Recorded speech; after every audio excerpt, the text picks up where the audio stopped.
Captain Elena Vasquez stared at the main screen of the UES Defiant. The black space around them looked peaceful, but she knew better. 3 days ago, she had watched humanity's entire fleet burn at Proxima Station. 47 ships destroyed, in less than 2 hours. The Zorathians had torn through Earth's finest warships like they were made of paper. Now the Defiant was alone.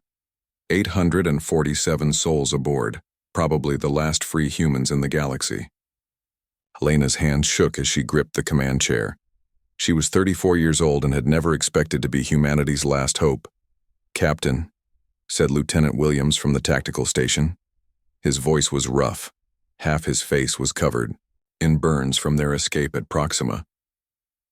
"We're getting distress signals from the Kepler system.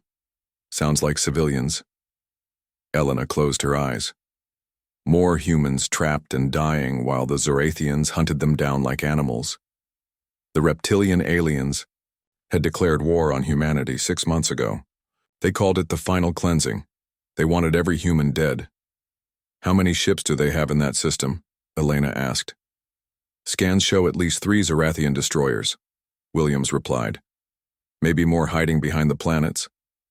Chief Engineer Rodriguez spoke up from his station. "Captain, our quantum drive is barely holding together. One more jump and we might not make it back out." Elena nodded. She knew their ship was dying. The Defiant had taken heavy damage at Proxima Station. They had escape pods ready, but where could they go? Every human world was burning. Every colony was ash. Dr. Sarah Chen walked onto the bridge. The ship's doctor and scientist looked tired. She had been working for days without sleep, trying to understand Zorathian technology from the wreckage they had collected. "Captain, I need to show you something," Sarah said. She activated a small hologram projector. The image of a Zorathian soldier appeared. The alien was tall and covered in green scales. Its eyes were cold and yellow like a snake. "I've been studying their brain patterns," Sarah explained. "The Zorathians don't think like us. They see humans as insects, pests to be removed. They actually believe showing mercy is a mental disease." Elena felt sick. She had heard the reports from the colonies. The Zorathians didn't just kill humans quickly. They took their time. They seemed to enjoy the fear and pain they caused.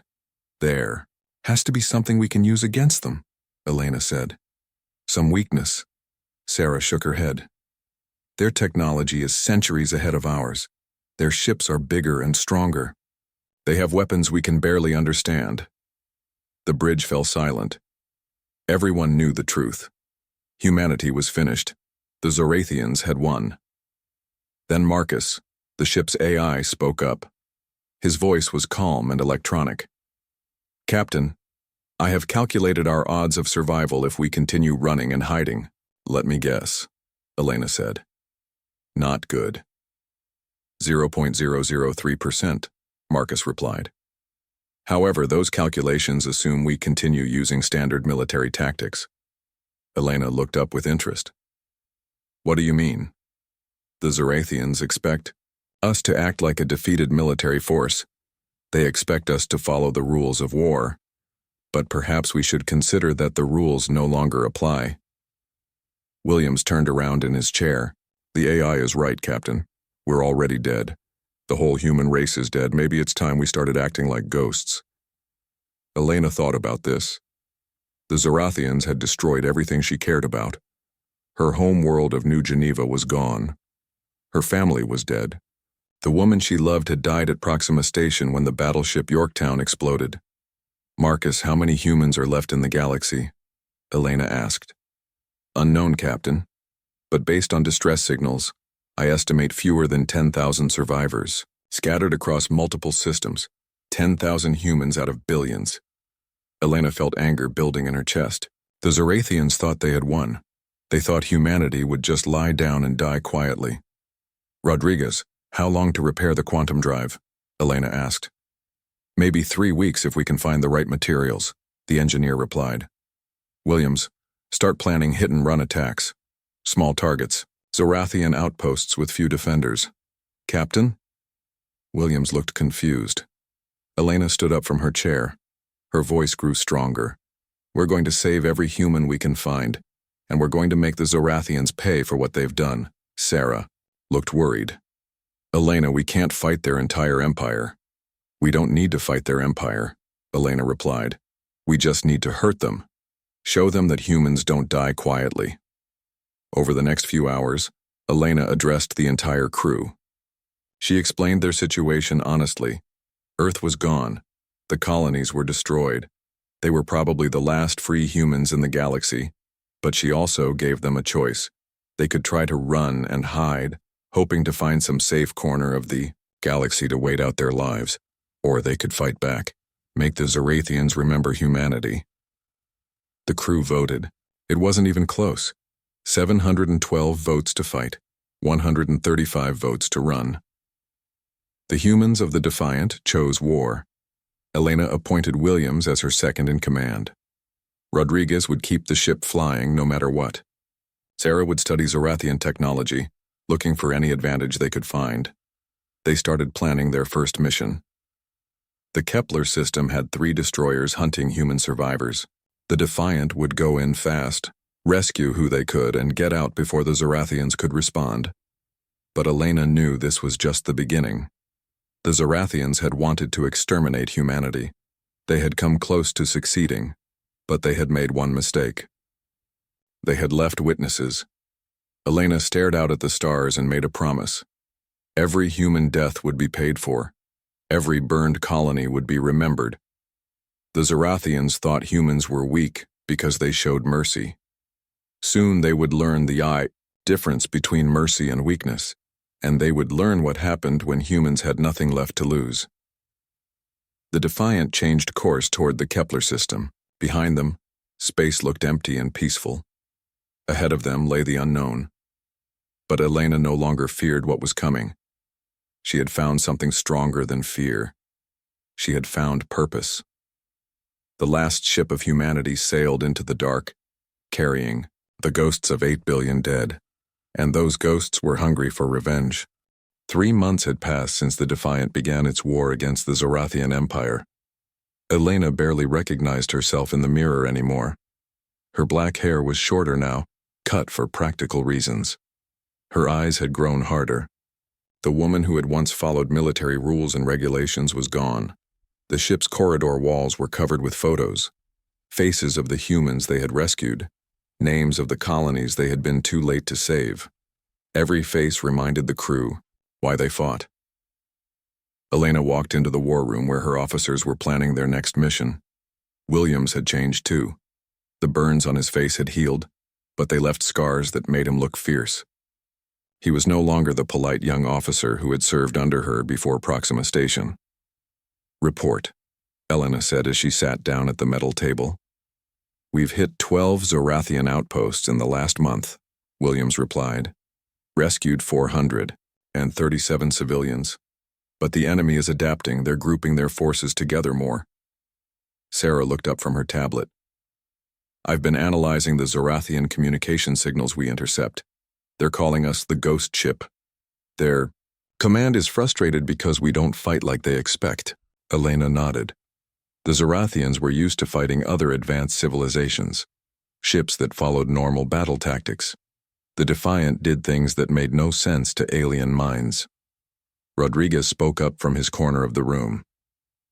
Captain, the quantum drive is working better than expected. We can probably make 20 more jumps before it breaks down completely. 20 jumps. Elena did the math in her head. If they were careful, that could mean 20 more rescue missions, maybe 1,000 more human lives saved. What about our new enemy? Elena asked. Williams activated the hologram projector. The image of a Zorathian appeared, but this one was different. It wore better armor and had more scars. Its yellow eyes seemed intelligent in a dangerous way. Commander Zethkar, Williams said. Zorathian military intelligence thinks he's their best tactical officer. He's been studying our attack patterns. Elena studied the alien's face. What makes him special? He's the first Zorathian who seems to understand that we're not following normal military doctrine, Sarah explained. Most of their commanders expect us to protect our ship above all else. Zethkar has figured out that we'll sacrifice anything to hurt them. Elena remembered their last mission at the Tau Ceti mining station. They had found 300 human prisoners being used for experiments. The Zorathians were testing how much pain humans could survive before they died. Elena had ordered the rescue, even though it meant exposing the Defiant to enemy fire. They had saved 218 people. 82 had been too damaged by the experiments to survive. The escape. The prisoners we rescued from Tau Ceti, Elena said. What did they tell us about Zorathian psychology? Sarah pulled up her notes. The Zorathians have a rigid caste system. The higher castes view mercy as a mental illness. They literally cannot understand why we keep fighting when we're clearly defeated. But this Zethkar is different? Elena asked. Yes. The survivors said he visited the prison camp several times. He watched the human prisoners. He seemed to be studying how we react to hopeless situations. Elena felt a chill run down her spine. An enemy who was learning from them was dangerous. Where is he now? Elena asked. Williams changed the hologram to show a star map. Intelligence suggests he's taken command of the Zorathian forces in the Vega sector, 3 battleships and at least 7 destroyers. That's where we detected the distress signal from Kepler 442b, Rodriguez added. The mining colony there is still sending out automated emergency broadcasts. Elena stood up and walked to the star map. Kepler 442b was deep in Zorathian-controlled space. It would be their most dangerous mission yet. How many humans might still be alive there? Elena asked. Unknown, Marcus replied through the room's speakers. But the mining colony had a population of almost 2,000 before the invasion. Elena closed her eyes. 2,000 people, families with children, workers who had never asked to be part of this war. Now they were probably prisoners or worse. It's a trap, Williams said quietly. Zethkar is using the survivors as bait. He wants us to come. Elena opened her eyes and looked at her officers. 3 months ago, she would have called off the mission, too dangerous, too likely to result in the loss of their ship and crew. But that Elena was gone. The woman who stood here now had watched too many humans die, had seen too many burned colonies, had listened to too many stories from rescued prisoners about what the Zorathians did to their victims. We're going, Elena said. Captain, Rodriguez protested. If we lose the ship, we can't save anyone else. And if we don't go, those 2,000 people will die, Elena replied. We didn't choose to be humanity's last hope, but we are. And that means we don't get to play it safe. Sarah looked worried. Elena, what if this Zethkar really is learning to predict our tactics? Elena smiled, but it wasn't a pleasant expression. Then we'll have to do something he doesn't expect. Over the next 2 days, they planned the Kepler 442b mission. Elena studied everything they knew about Zethkar. The Zorathian commander was smart, but he had one weakness. He still thought like a Zorathian. Zorathians fought to win. Humans fought to survive. But the crew of the Defiant had learned to fight like something else entirely. They fought like people who were already dead. Elena addressed the crew before they jumped to Kepler 442b. She told them honestly that they might not survive this mission, that they were flying into a trap set by the enemy's best tactical mind. But she also reminded them why they fought. For the billions of humans who had already died. For the thousands they had already saved. For the chance that somewhere in the galaxy, humanity might survive. The crew cheered. Not because they wanted to die, but because they had found something worth dying for. Elena returned to the bridge and gave the order. Marcus, take us to Kepler 442b.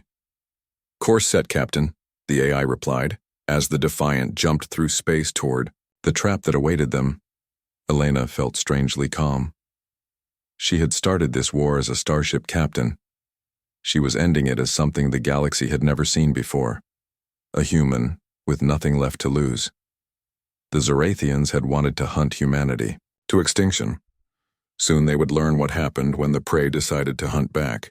The Defiant dropped out of quantum jump at the edge of the Kepler 442b system. Elena immediately saw that Williams had been right. It was definitely a trap. 3 Zorathian battleships waited in formation around the mining colony. Their massive hulls gleamed dark green in the light of the system's star. Each ship was 3 times the size of the Defiant and packed with weapons that could destroy a human vessel with a single shot. "Well," Williams said from his tactical station, "at least we know where Zethkar is." Elena nodded. The center battleship was broadcasting Zorathian command frequencies. That had to be their enemy's flagship. "Any sign of human survivors?" Elena asked.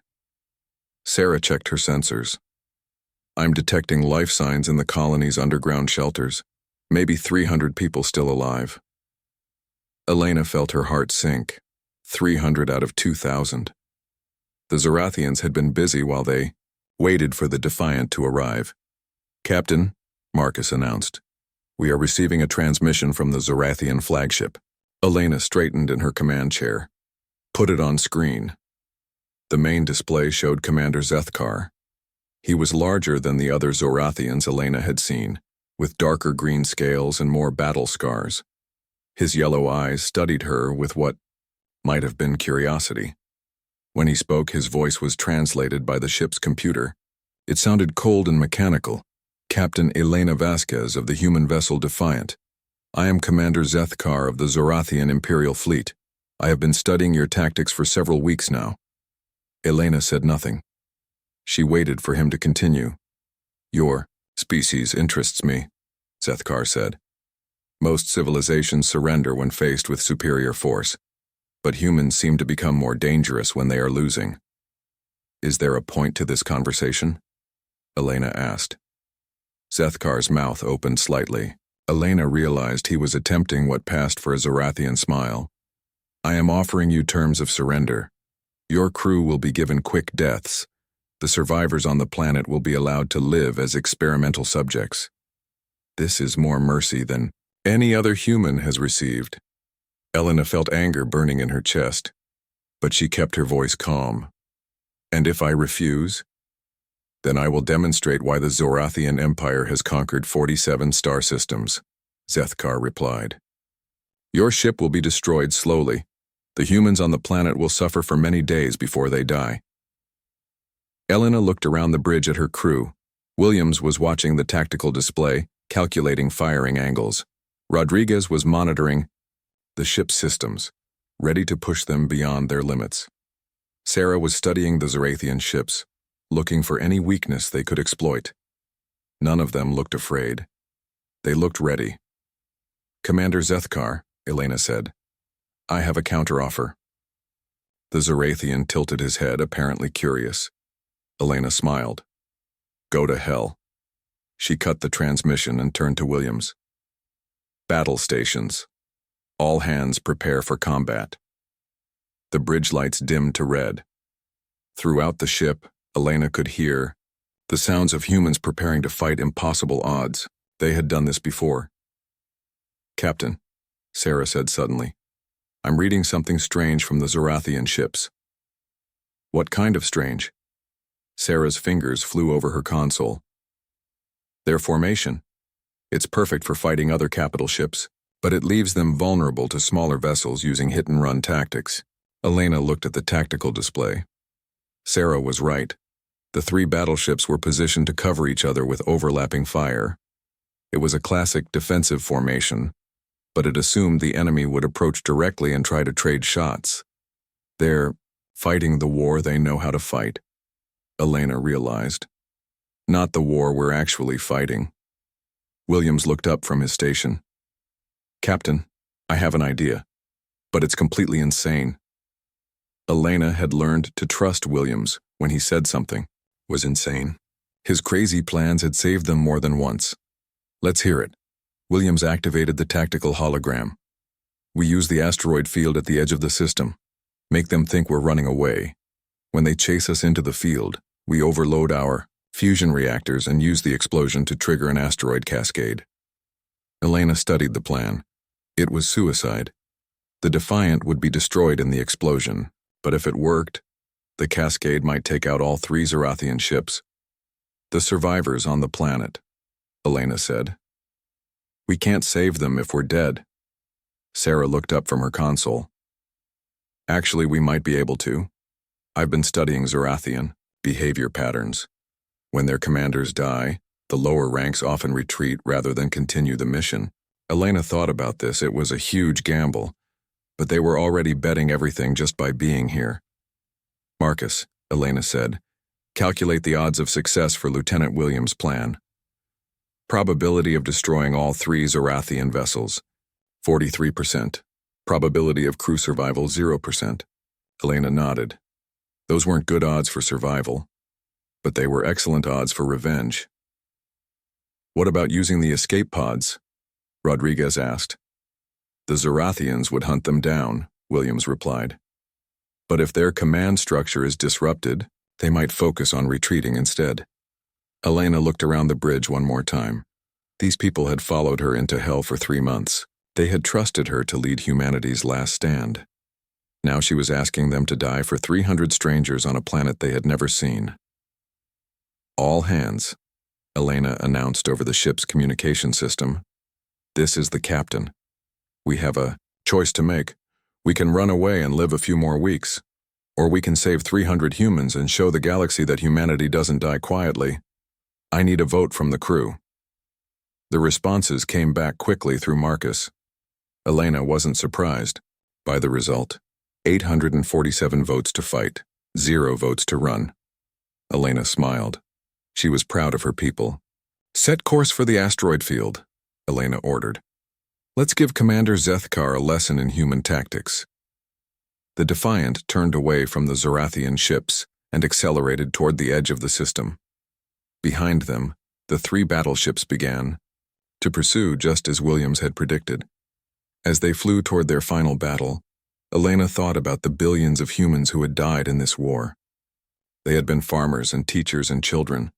They had never asked to be heroes, but the crew of the Defiant had chosen to be something else. They had chosen to be ghosts, the vengeful spirits of a murdered species. Soon the Zorathians would learn that some ghosts don't rest quietly. The Defiant raced through the asteroid field with 3 Zorathian battleships in pursuit. Elena watched the tactical display as the massive enemy vessels followed them deeper into the floating rocks and debris. They're taking the bait, Williams reported. All 3 ships are maintaining pursuit formation. Elena nodded. Zethkar was smart, but he was still thinking like a Zorathian commander. He expected the Defiant to try to escape, so he was using standard pursuit tactics. He had no idea what Elena was really planning. Rodriguez, status on the reactor overload? Elena asked. Ready when you give the word, Captain, the engineer replied. But once I start the sequence, we have maybe 2 minutes before the ship explodes. Elena looked at the asteroid field around them. Williams had chosen the perfect location. The asteroids here were packed with heavy metals and unstable compounds. When the Defiant's fusion reactors exploded, the blast would trigger a chain reaction that would tear through the entire field. Sarah, any change in Zorathian behavior? Elena asked. Dr. Chen shook her head. They're still following standard pursuit doctrine. Zethkar hasn't figured out what we're doing yet. Suddenly, Marcus announced new information. Captain, I am receiving an encrypted transmission from the mining colony. It appears to be from the human survivors. Elena felt a surge of hope. Put it through. The voice that came through the speakers was weak and scared. It sounded like a young woman. This is Dr. Lisa Park at Kepler 442b mining station. If anyone can hear this, please help us. The Zorathians have been using us for experiments. They're trying to understand how human pain responses work. Elena's hands clenched into fists. She had heard similar reports from other colonies they had rescued. The Zorathians didn't just kill humans. They studied them like lab animals. The transmission continued. There are 296 of us left. We're hiding in the deep shelters, but they'll find us soon. If you're receiving this message, please remember us. Tell the galaxy what they did to us. The transmission cut off. Elena felt tears forming in her eyes, but she wiped them away. She couldn't afford to show weakness now. Captain, Williams said, quietly. There might be another way. If we can disable their shields instead of destroying the ships, we could beam down rescue teams. Elena shook her head. With what ships, Williams? We're the only rescue vessel left.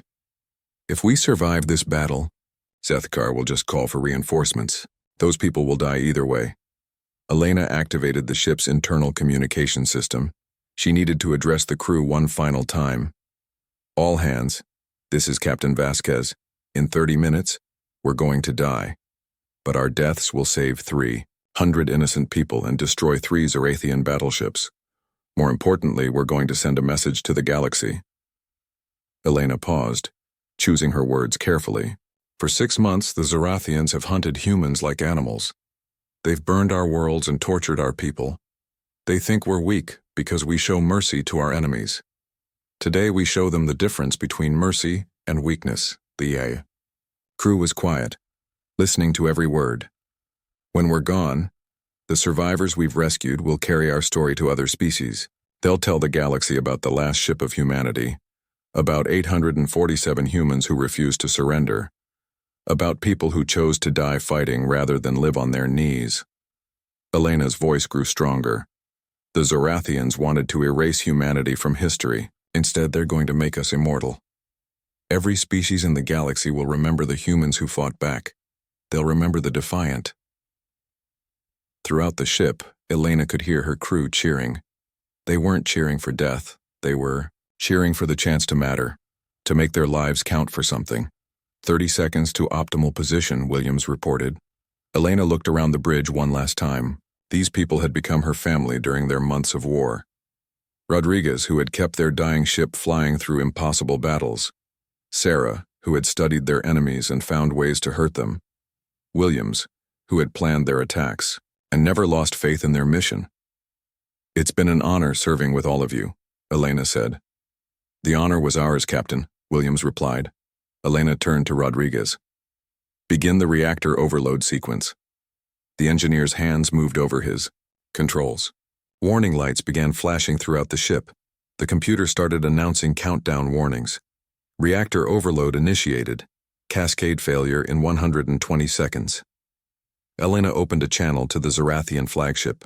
She wanted Zethkar to understand what was happening. The alien commander appeared on screen again. This time he looked concerned. Captain Vasquez, your ship's reactor is becoming unstable. You must evacuate immediately. Elena smiled. There's nowhere to evacuate to, Commander. And that's not a malfunction. It's our final gift to you. Zethkar's eyes widened as he realized what Elena meant. You cannot be serious. You would destroy your own vessel? I told you to go to hell, Elena replied. I'm just making sure you get there. Elena could see panic beginning to spread on the Zorathian bridge behind Zethkar. His officers were shouting in their alien language. This is insane, Zethkar said. Your species' attachment to individual lives is a weakness. You should preserve your ship to fight another day.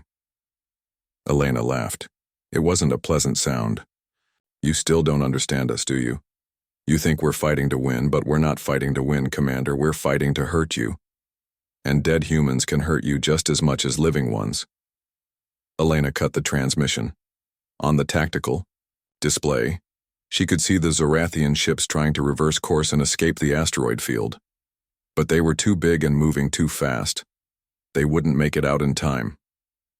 60 seconds to cascade failure, Marcus announced. Elena closed her eyes and thought about Earth. She remembered the blue skies and green forests of her childhood. She thought about the billions of humans who had died in this war. Children who would never grow up. Families torn apart. Entire worlds reduced to ash. 30 seconds. Elena opened her eyes and looked at the stars on the main screen. Somewhere, out there scattered across the galaxy, a few thousand humans were still alive. The people they had rescued would rebuild. They would have children. They would remember. 10 seconds. Elena stood up from her command chair. Around her, the bridge. Crew prepared for the end. 5, 4, 3, 2, 1. The Defiant's fusion reactors exploded in a flash of white light that could be seen from 3 star systems away. The blast triggered a cascade reaction through the asteroid field that tore apart space itself. When the light faded, nothing remained but expanding debris and radiation. The 3 Zorathian battleships were gone. The Defiant was gone. But on the planet below, 296 humans crawled out of their shelters and looked up at the sky where their rescuers had died. To save them, the last ship of humanity was gone. But its legend had just begun. 50 years had passed since the destruction of the UES Defiant. The galaxy was a very different place now. Ambassador Maria Santos walked through the halls of the Galactic Council station.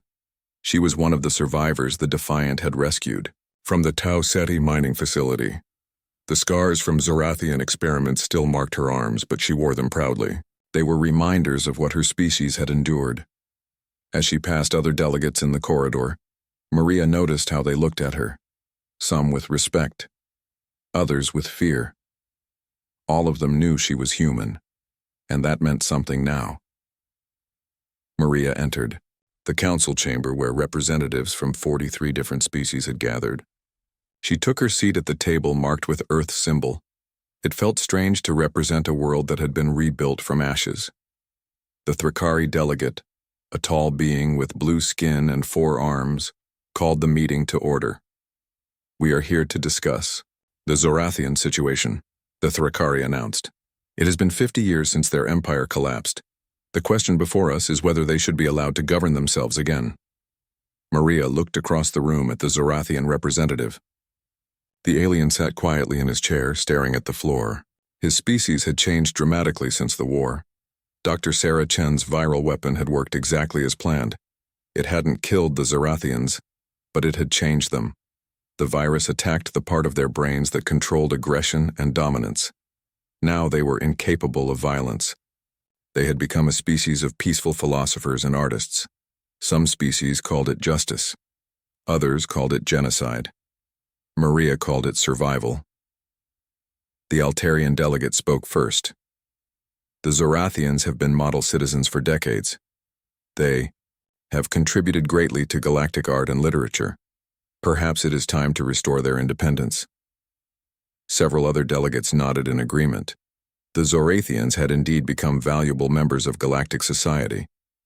Their unique perspective on existence, shaped by their forced transformation, had led to remarkable discoveries in science and philosophy.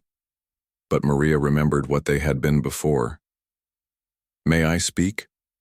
Maria asked. The chamber fell silent. When humans spoke in the Galactic Council, everyone listened. Not because they had to, but because they had learned to respect the species that had refused to die quietly. Maria stood up from her chair. Even after 50 years, her voice still carried the authority of someone who had survived the impossible. "I was there when the Zorathians conducted their final cleansing," Maria began. "I watched them burn colonies full of children. I felt their claws as they used me for experiments to see how much pain a human could survive." The chamber remained silent. Everyone had heard these stories, but hearing them from a survivor was different. "The Zorathians didn't just want to kill us," Maria continued. "They wanted to erase us from history. They wanted the galaxy to forget that humans had ever existed." Maria walked around the table, looking at each delegate, but they made a mistake. They left survivors, and those survivors told the galaxy about the UES Defiant, about Captain Elena Vasquez and her crew of 847 humans who chose death over surrender. Maria stopped in front of the Zorathian delegate. The alien looked up at her with eyes that now held sadness instead of cruelty. "I don't hate you," Maria said to the Zorathian. "Hatred is what your species felt before the virus changed you, but I will never forget what you were, and neither will the galaxy." Maria returned to her seat and addressed the entire council. "Today, humanity has colonies on 67 worlds. Our population has grown from fewer than 10,000 survivors to over 2 billion people. We've rebuilt our civilization and joined the galactic community." Several delegates nodded. Humanity's recovery had been remarkable. The species that had almost gone extinct was now one of the most influential in the galaxy. "But we carry the memory of those who died," Maria continued. "Every human child learns about the Defiant. Every human knows the price of mercy when facing absolute evil." The Thrakari delegate leaned forward. "Are you saying humans oppose Zorathian independence?" Maria shook her head. "I'm saying that humans understand the value of memory, The Zorathians are peaceful now because they have no choice, but memories fade. Viruses can be cured, species can evolve. Maria stood up again, and her voice grew stronger. 50 years ago, Captain Elena Vasquez sent a message to this galaxy. She showed you what happens when you push humans too far. That message is the only reason many of you treat us as equals instead of seeing us as another species to conquer. The chamber was completely silent now. Maria could see recognition in the eyes of the older delegates. They remembered when humans were considered weak because they showed mercy to their enemies. The Zorathians can have their independence, Maria said finally, but they will have it under human supervision. They will remember what they were, and they will remember what humanity became when they tried to destroy us. The vote was unanimous. The Zorathians would govern themselves, but human observers would remain on their worlds, not as conquerors, but as reminders. After the meeting ended, Maria walked to the station's observation deck. Through the massive windows, she could see stars stretching out across the galaxy. Somewhere among those stars was Earth, green and blue and alive again. But Maria wasn't thinking about Earth. She was thinking about a small section of space near Kepler 442b, where a monument floated in the void. The memorial marked the spot where the Defiant had made its final stand. Every year, ships from dozens of species visited that monument. They came to read the names of the 847 humans who had chosen to die fighting. They came to understand what the inscription meant. Here lies the crew of the UES Defiant. They refused mercy to those who showed none. They chose vengeance over survival. They chose to matter. Maria smiled as she looked out at the stars. Captain Vasquez had been right. The Defiant's sacrifice had made humanity immortal, not because they had lived, but because they had been willing to die. A young human officer approached Maria. He was part of the new generation, born after the war on one of the rebuilt colonies. "Ambassador," the young officer said, "I have a message from Earth. The new ship is ready for launch." Maria nodded. She had heard about the project, humanity's largest colony ship ever built. It would carry 50,000 volunteers to establish settlements in the unexplored regions beyond the galactic rim. "What did they name her?" Maria asked. The young officer smiled. "The UES Elena Vasquez, ma'am." Maria felt tears forming in her eyes. 50 years later, and humanity was still carrying the spirit of the Defiant into the unknown. "And the ship's motto?" Maria asked, though she already knew the answer. The young officer stood straighter, pride evident in his voice. "Mercy is earned, not given." Maria looked out at the stars one more time. Somewhere in the darkness, the ghost of Elena Vasquez was smiling. Humanity had returned to the galaxy, and everyone remembered why they had learned to fear the species that refused to die. Quietly, the last ship had become the first ship of humanity's future, and the galaxy would never be the same.